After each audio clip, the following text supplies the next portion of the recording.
Thank you very much. Great to be here. Great to be back, I should say. I've been here pretty often, actually. Last time was about 14 months ago. Well, a little bit about me. So I'm just a law professor up in Arlington, Virginia.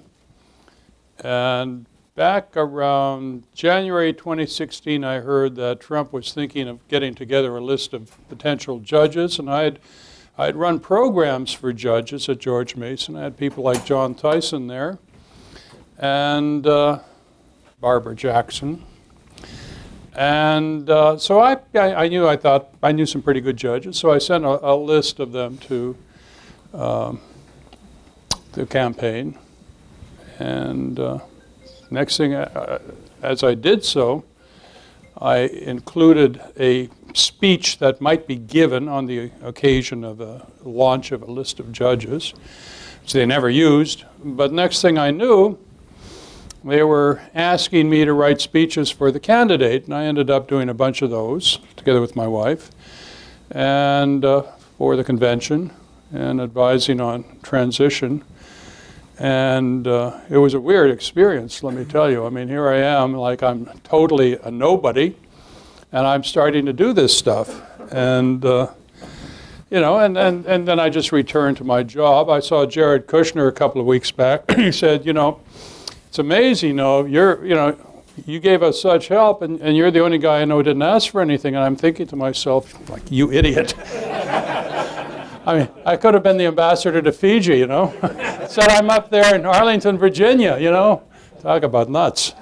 But it was a great ride, and I thought I learned something about it all. And in particular, I got to a sense of where we had gone wrong in Republican politics and where we might go right. So, first of all, anybody remember this guy? So, nice guy, pretty much. Does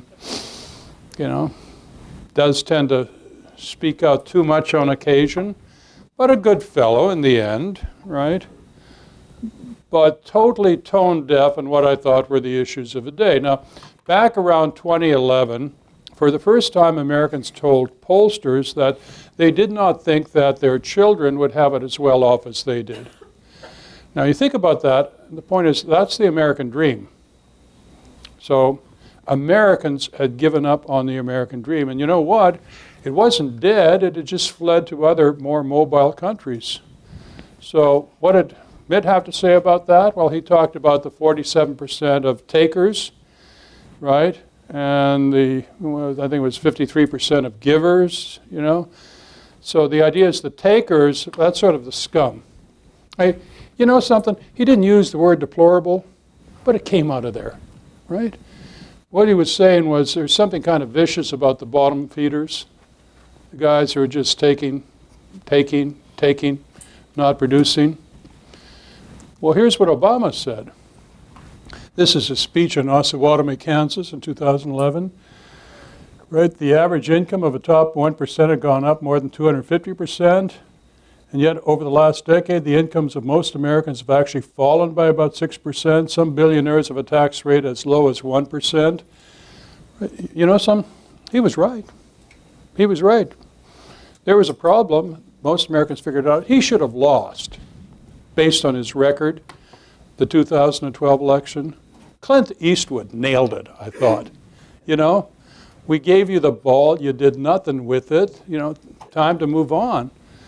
But then again, he was running against Mitt Romney, right? Well, what the left got right in all of this was there was a huge economic divide that had opened up, right, between ordinary Americans and the richest amongst us. I have nothing against the rich, obviously. Wish I was one of them. But I don't like the fact that as far as the Republicans were concerned, it looked like our concern was just total GDP, not caring how it got spread out amongst Americans, right? Well, that wasn't the American dream. The American dream was one of economic and importantly social mobility. That's why it was so great to have Hillary Clinton run in 2016. I mean, if there was anyone who epitomized corruption, cronyism, self-satisfied smugness, and contempt for ordinary Americans, you could not have picked a better person, unless you had simply picked the average reader of the New Yorker magazine. It would have been the same thing, right? So that's what was missing, I thought, in Republican politics, right? A concern for ordinary Americans, right? So what happened to that? Well, you know, in terms of mobility rankings, we're up there with some of the most immobile, aristocratic countries around there. I mean, Britain, for example, is still a class society, but we had moved to that. You know, whereas down at the bottom, you have little old Denmark there. And we're supposed to think that those Nordic countries are all so very left-wing. Well, let me tell you something. America's very much a left-wing country. I mean, that's my perception. It's very much a left-wing country in so many respects. It has a very left-wing immigration system. It has a tax system, which actually is pretty good about moving wealth from the middle class to the upper class, but you know, doesn't do enough the other way. It's got a third world K-12 education system. I mean, education is supposed to be an elevator to the middle class, and it's completely broken down. And we've got a rule of law swamp, a regulatory mess that employs so many of these people on the left. And there you had the Democrats who were saying, well, we're the party of mobility, and they're the party that's tied to all the barriers to mobility. They're in league with the teachers' unions, right? They can't escape, you know, the grasp of the teachers' unions over their policies, right? The regulatory swamp, why we're talking about the people who employ them, right? The immigration system, we're talking about identity politics and the allegiance of a Democratic Party, not to Americans, but to ethnic groups within America. And these are the people who say they're going to give us economic mobility again. Well, let me tell you, what we're talking about are vile hypocrites who are unaware of the fact that they're the problem. They've caused the problem. And you could say, well, maybe so, but they don't know that they're at fault here. But if that's the case, their lack of knowledge about themselves only makes it worse. It's even greater a fault. So we were at the point where we were completely fed up. We had one party, the Romney Republicans, that completely ignored the issue.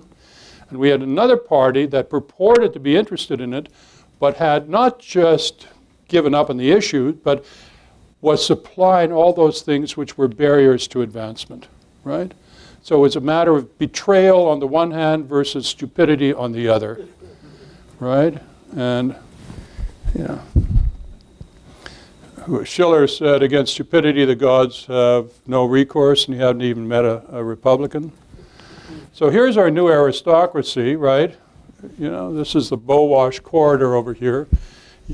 You'll have noticed, by the way, that Amazon is moving into Arlington, Virginia, which is where my law school is. Well, it's just sort of near the airport, right across the bridge from the swamp. I mean, it's right there, right? So Washington and New York get it. Heck, we didn't even have to put it out for bids. I mean, Arlington really didn't have to put up money. We just said, we're here. Yeah.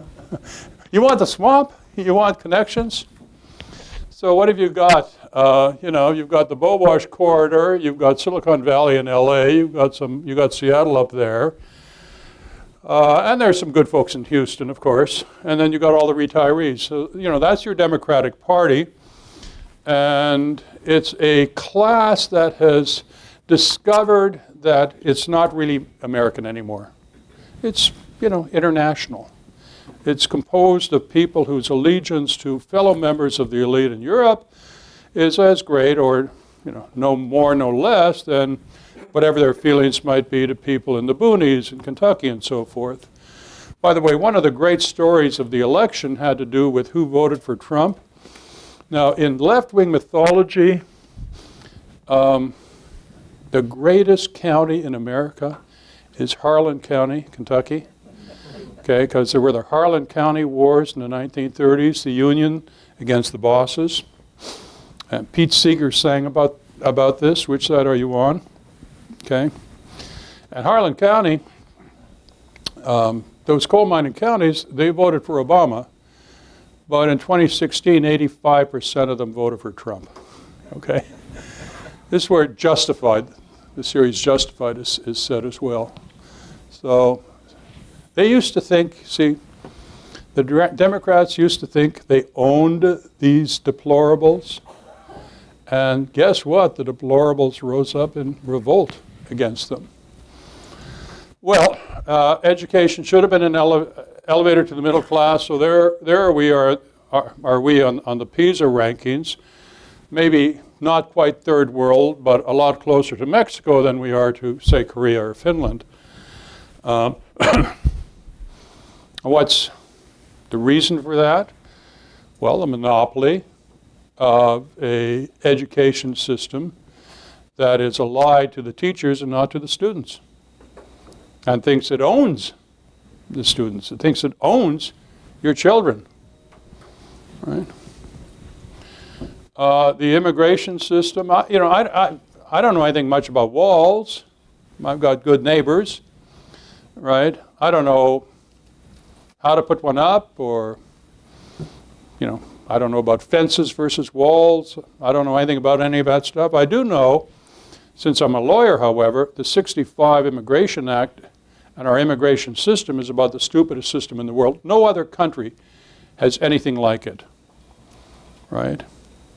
And what Trump wanted to do, this is the Cotton-Purdue bill, was simply mimic what other countries have done. Basically what happened was Tom Cotton people were completely in touch with Stephen Harper's people in Canada, and they just copied the Canadian system.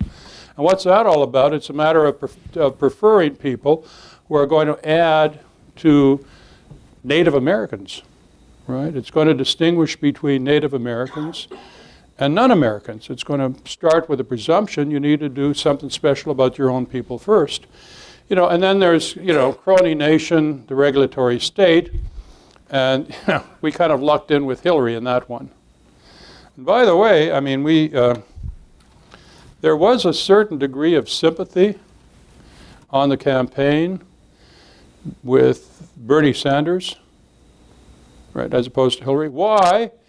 Because we knew that the Democratic establishment would stiff Sanders in the end.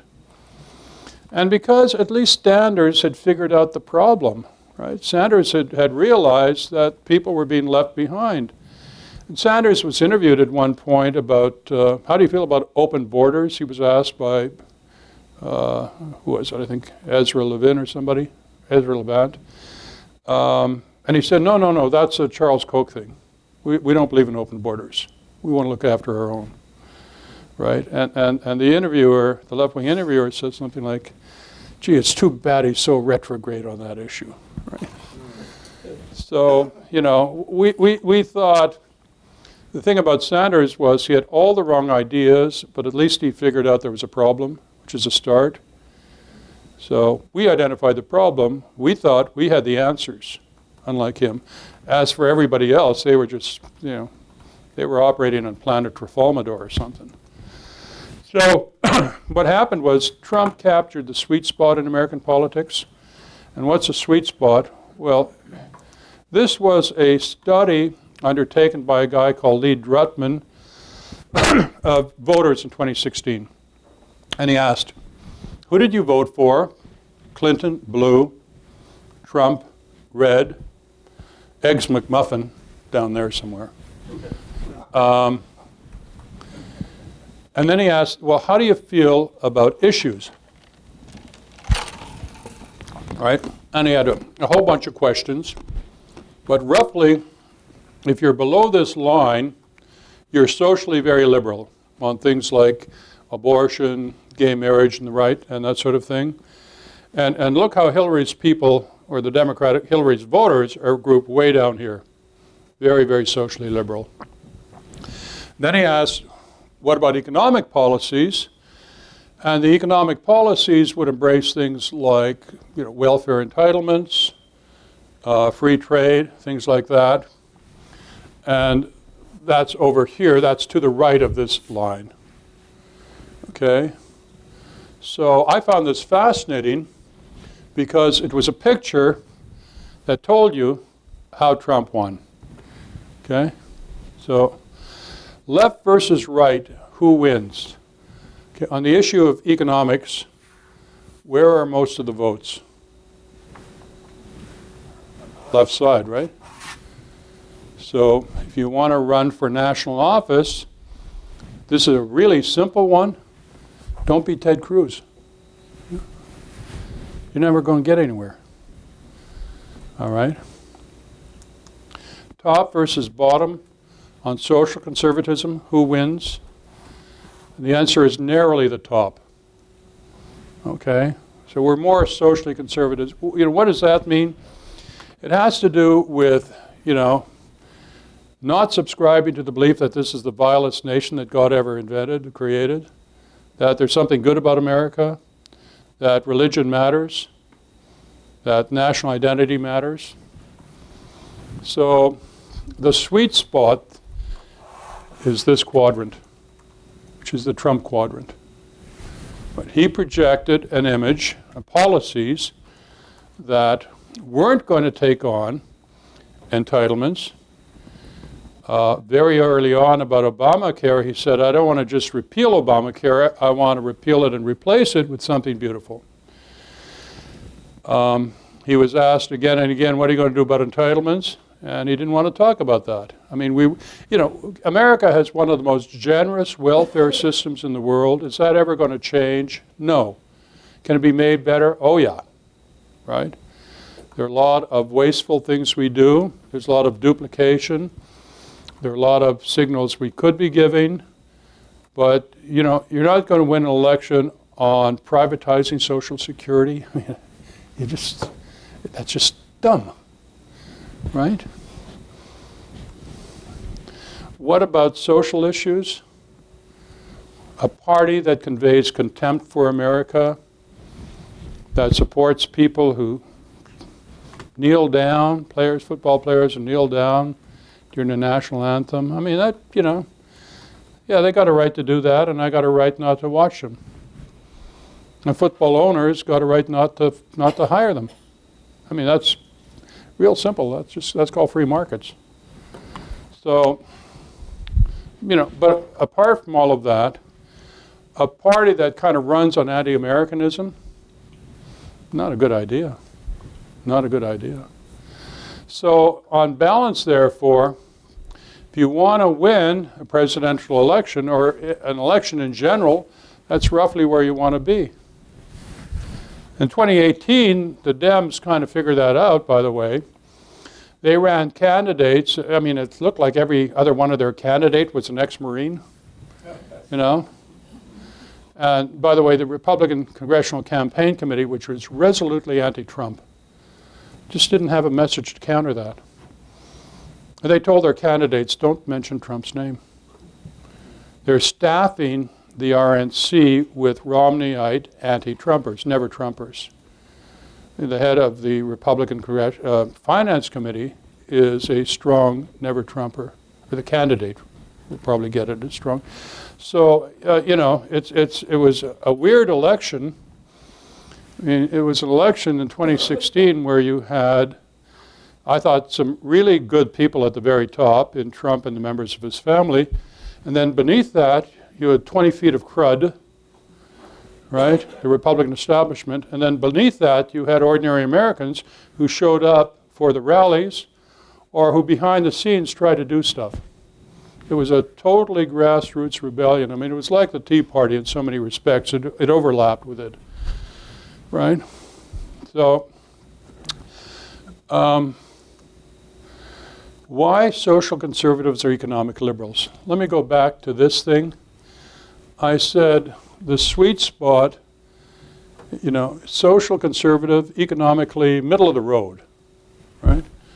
So how do you get there intellectually? Right? I want to explain it by way of a gravitational pull of religion and nationalism. Now, let me talk about nationalism first. Trump said I'm a nationalist. What does that mean?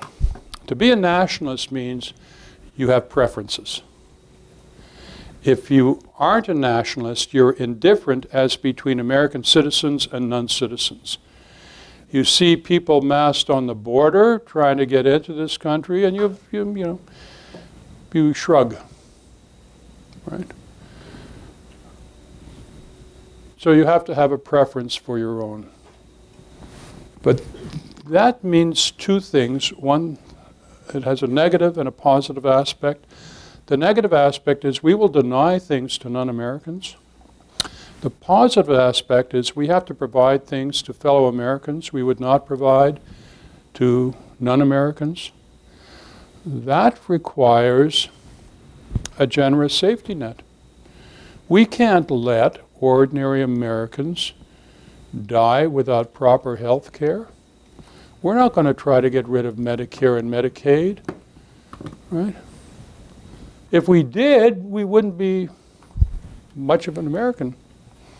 We have to have that sense of affirmative obligation. If not, your nationalism is just kind of a pious hypocrisy. So it's got that positive content to it.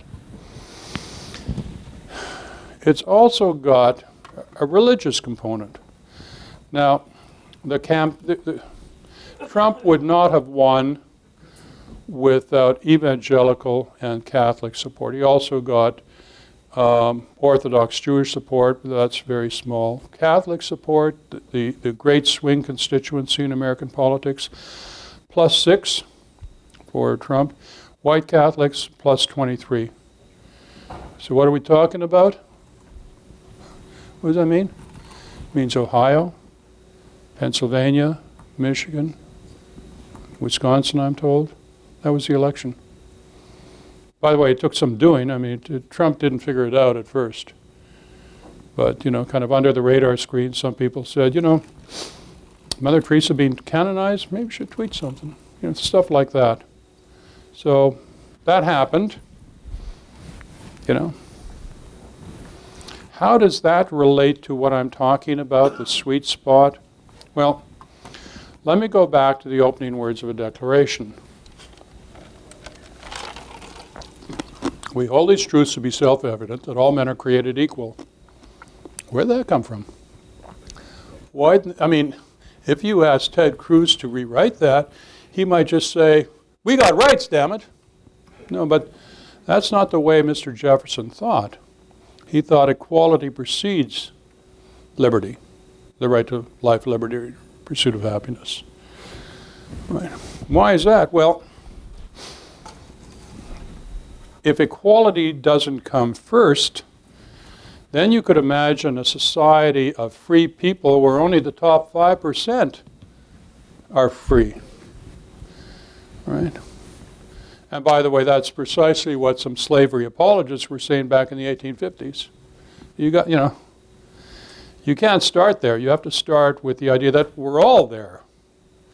All of us are rights-bearing things. I'm a thing. What makes me a thing that has rights? Since we're all equal, what makes any of us a right-bearing person? Is it feeling? We all have feelings.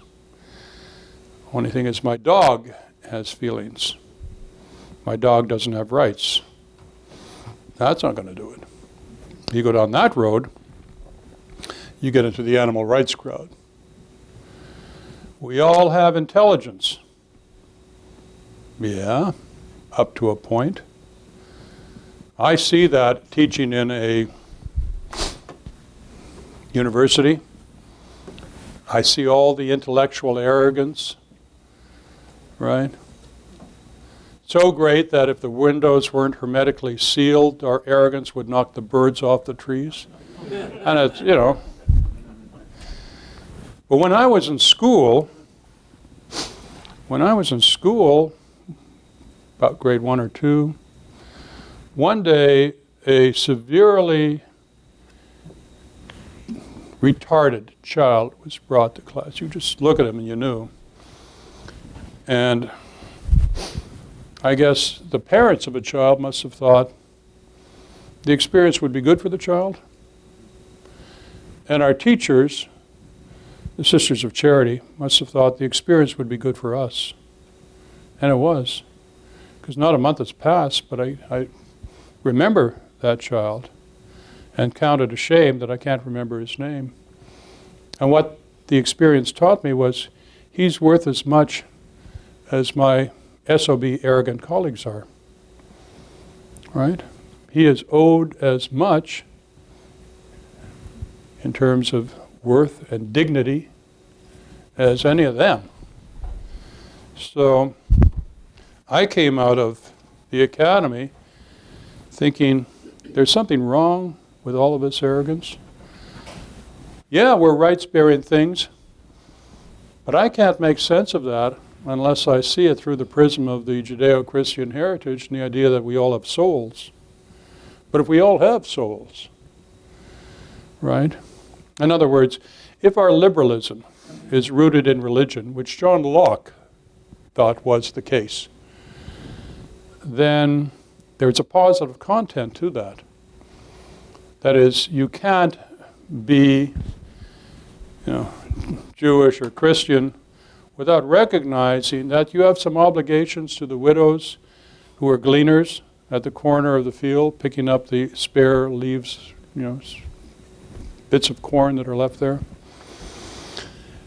And that tells you something about social policy, doesn't it?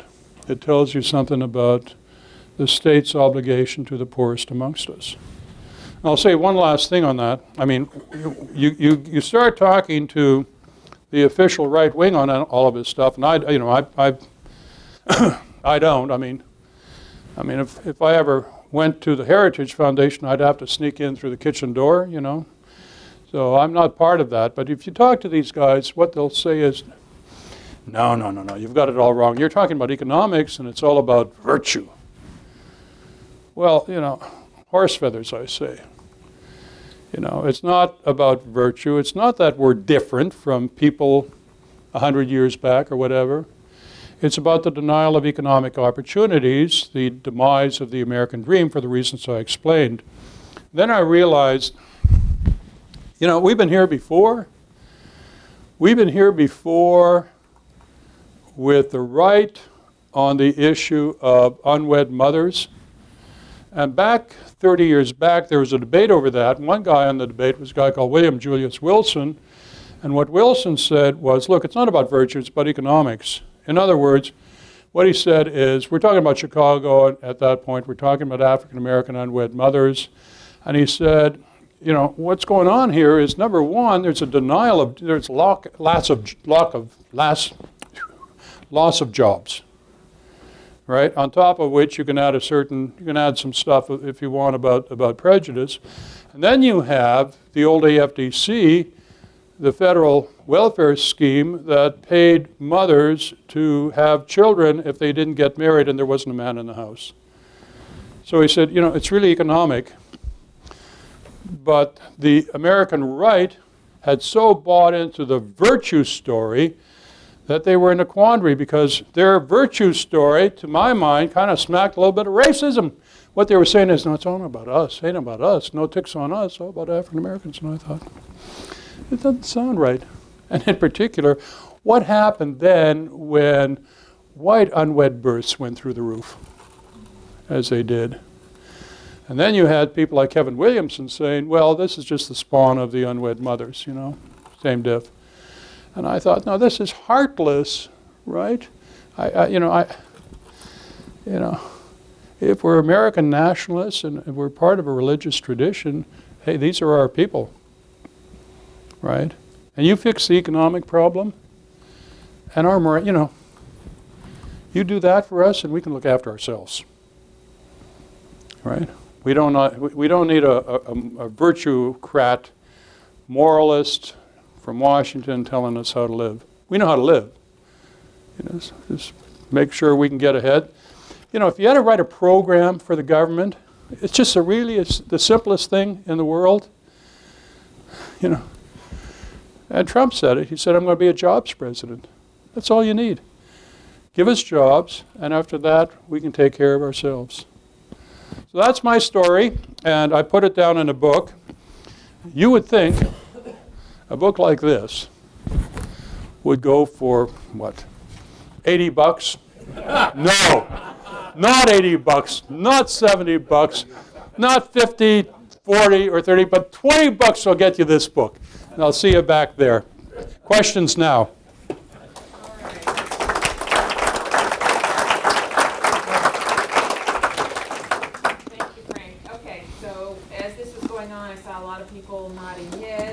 Some yes, some no, so I think we've got a good discussion that we can have here. Let's go ahead and start with this gentleman. Yeah. Thank you for coming and speaking on this. I'm wondering, from your perspective, is the fundamental component of nationalism tribalism, and why or why not? It's not tribalism because,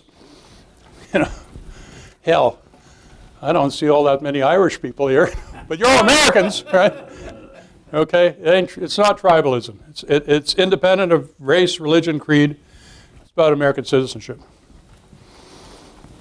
That's not tribal. We're the least tribal country around. How are you defining tribalism in that sense? Tribalism would be related to an ethnic group. I mean, I don't know. Well, you correct me if I'm wrong, but what else could it be? But think of it as a group that you are assimilated into, maybe you could say indoctrinated into. And then you're basically given benefit of the doubt, and it's assumed that you're basically part of a domestic community, and then any foreign people that attempt to enter are going to have to signal significant willingness to do many exchanges over a long period of time before they receive the same benefits as someone that was indoctrinated in that level. I tell you, I had to go through it. You're absolutely right about that one. It took years because I was an immigrant. Well, you did raise something or you might be raising something which I think is very important, and that is to say you're a nationalist is not to say that you don't owe duties to other people. That's where your religion and nationalism might come in conflict. And one way to understand that, if some of you have seen it, is the movie Merry Christmas, made by the French some years back about the Christmas truce in 1914. That was a movie where a Bavarian, it's a true story, right? A Bavarian regiment against a Highland regiment, and somebody starts singing Adeste Fidelis, and they all join in, even the atheistical French. And there's this football game on Christmas Day in 1914, which only lasts a day or two. So if nationalism is a virtue, as I claim, then like any virtue, it becomes a vice when taken too far, and it's taken too far when you deny that you have any responsibility to people outside your country. So I'm certainly not that kind of a nationalist. After the Second World War, we built up Europe through the Marshall Plan, and if there's a crisis anywhere, Americans are the first people to try to help. And are we supposed to be embarrassed by any of that? Not at all. These are things one should be proud of. But you need, as always in virtue, a balance between the excess and the insufficiency. Right now we've had an insufficiency, I think. But that doesn't excuse us from ignoring the rest of the world. And it really gets more complicated, by the way, when you start getting into trade policy, but nobody's asked me that, so. Yeah. What happens in that model where you're, whatever, Irish or something or other, and you met a friend who was, his family moved over from Israel or from Russia, and you've got a friend there. Well, France was a friend of us when we were founded. Yeah. So we were a friend of them, First World War, Second World War, Mm-hmm. and we trade with them. Yeah. We have special, how do you look at the rest of the world? Do you look at it as an undifferentiated mass of people? It seems to me the first question you ask is, if you bring someone in, does that help Native Americans? And that has an economic component. It also has a family component. But there's more to it than that. And I say that because I'm thinking of Trump's statement, from which he walked back a little, about getting out of Syria. I have no problems getting out of Syria, right? I mean, there's a complicated story to be told here about how we prop up the rest of the world. But just thinking about Syria, we've been here before. We were here before in April 1975. We were here before when some South Vietnamese who had supported us in their war, which we had fought honorably, who came to America because they were going to be persecuted. I'm talking about the people who left in April, and I'm talking about the 800,000 boat people, right? Some of whom in their leaky boats didn't quite make it, drowned. And right now, the South Vietnamese community in America numbers 2 million people, which is half the South Vietnamese diaspora in the world. So we stepped up to the plate. Other countries did as well. But we had a special responsibility. And we might have just that responsibility to some people in Syria who were our friends, fought alongside us like the Kurds, if we see anything like what happened in South Vietnam after the fall. So we have those responsibilities as well to our friends. I think you were referring to that. Yeah. You talked about the sweet spot in the economics being Yeah. toward the middle there, and that no one can win, by preaching reform on Social Security or something Yeah. like that. What about the fact that we don't have the money for these things? Yeah. Well, problem for my kids. I'm hoping to outlive it. What's frustrating about all of this is you don't have to start talking about privatizing Social Security. What you have to start talking about is, for example, raising the retirement age from 65 to 67. It's still the third rail. I mean, your primary duty is to get elected. If you adopt policies where the left is just waiting to damn you, you may be kicking something down the road uncomfortably, but maybe that's the best you can do. If you're an economist, what you like to say is, as compared to what? So, yeah, we may be kicking the can down the road on entitlements, but then, when you think of other things that have happened the last little bit on regulatory reform and the Supreme Court, you ask yourself, yeah, would Hillary have been better? That's an easy one for me. Yeah, but I don't want to say so much I agree with you as I sympathize. Somebody had their hand up, yeah. One of the lines of Trump that I thought was particularly good at the Paris talks, where he said, "I've been elected to be president of the United States, not of the world."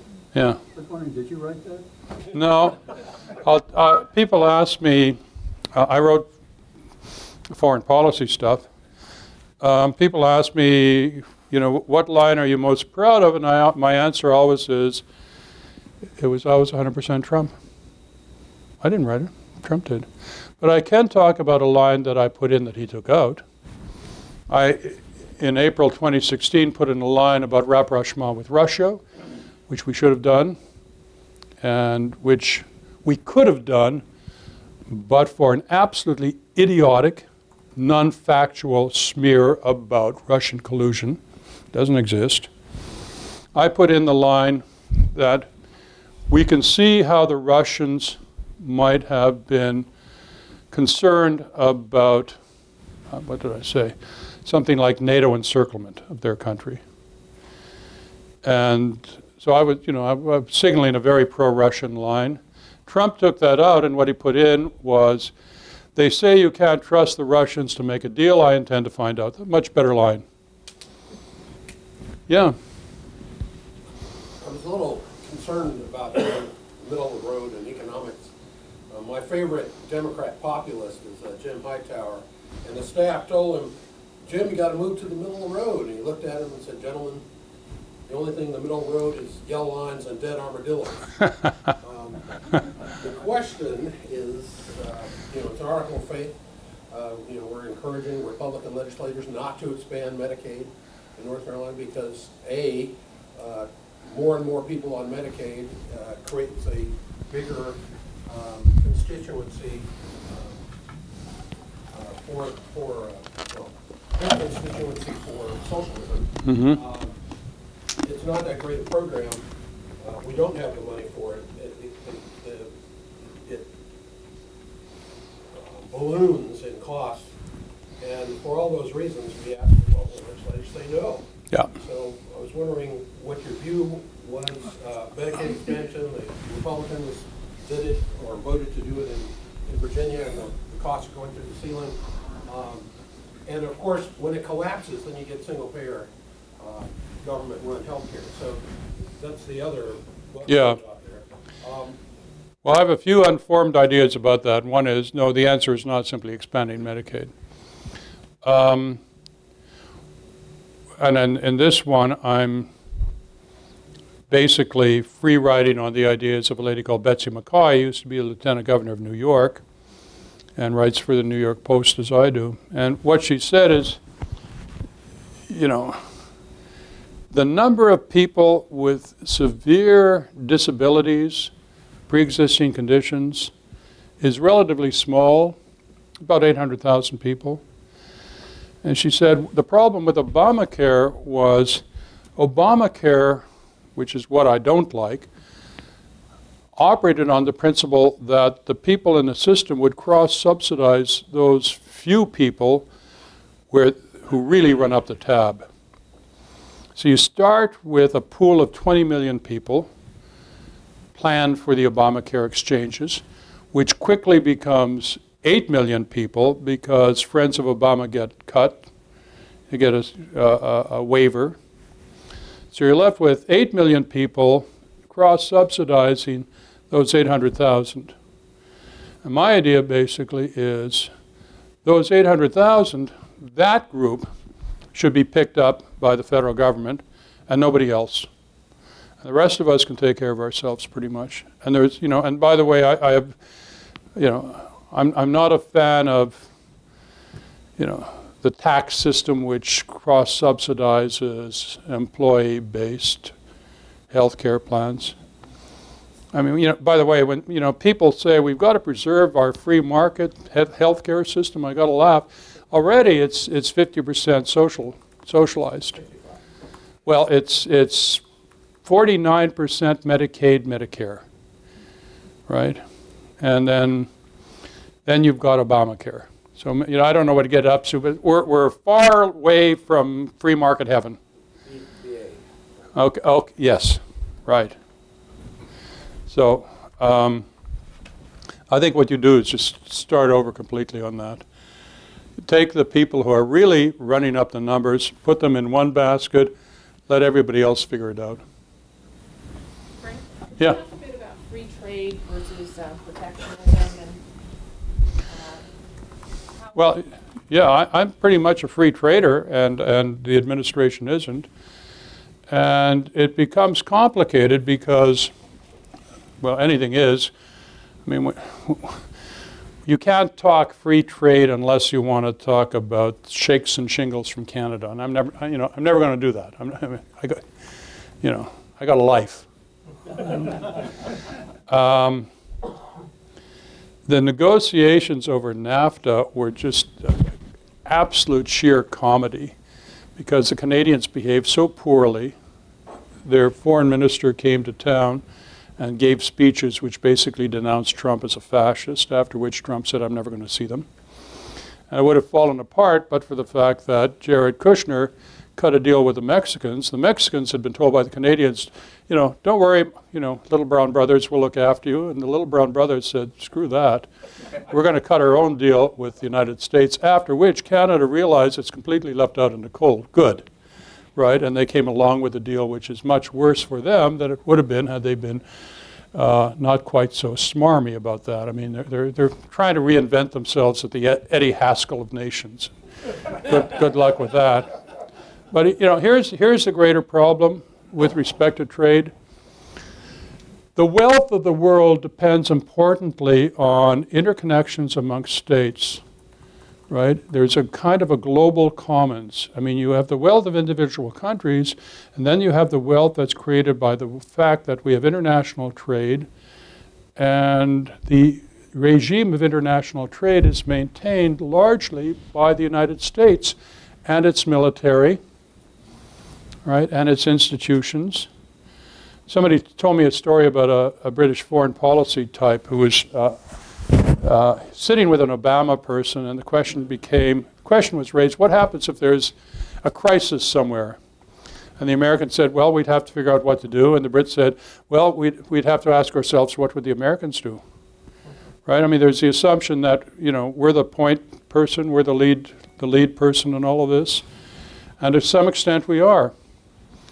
Right? So what we have to figure out with respect to our military, for example, is we're maintaining the world, but yet we don't want to replicate the George Bush foreign policy of invading foreign countries. That's kind of a fine line. I mean, I'm happy that we're expanding our military, right? I mean, this was part of the thinking about Russia, by the way. We have this one great geopolitical rival in China. It's not Russia, it's China. And we don't want to start fighting both China and Russia, so let's bring the Russians on board. I mean, they're much more like us in many respects. So that's sort of the grand geopolitical game there. Yes, we do want the other countries to pick up their tab, right? But that's going to be hard to do. Final question? You mentioned the Marshall Plan, and what are your comments about the one trade, one belt, trade strategy that China is embarking upon? Yeah. Well, their client countries are beginning to figure out that those trade deals are not necessarily great for them once they realize there's such a thing as secured lending. And the Chinese come in and say, yes, our port now, we own you.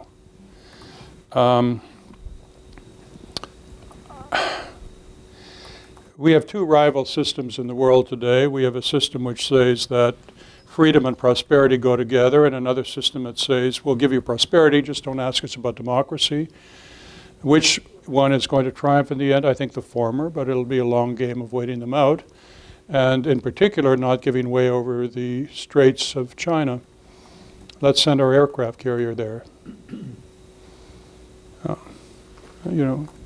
They're bullies, and we don't want to back down. Fascinating discussion and presentation. Frank Buckley, thank you. Thank you.